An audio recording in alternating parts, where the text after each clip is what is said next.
এখন মাননীয় প্রধানমন্ত্রী জননেত্রী শেখ হাসিনা সরকার রানিং কি এর আবার ইলেকশন সরকার রানিং সরকার কি দায়িত্ব যাই হোক আমি বলি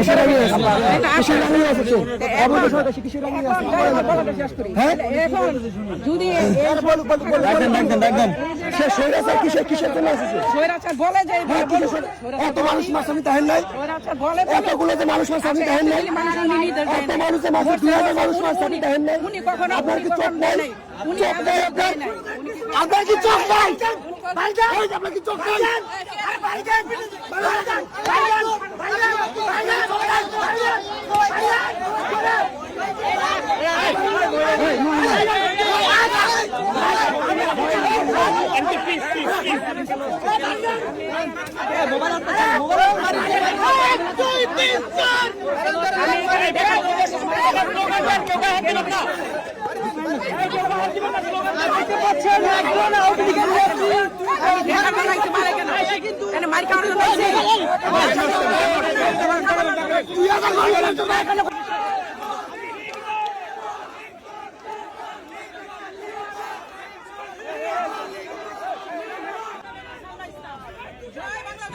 তোমার গুটকি মেরে হাওয়া তুমি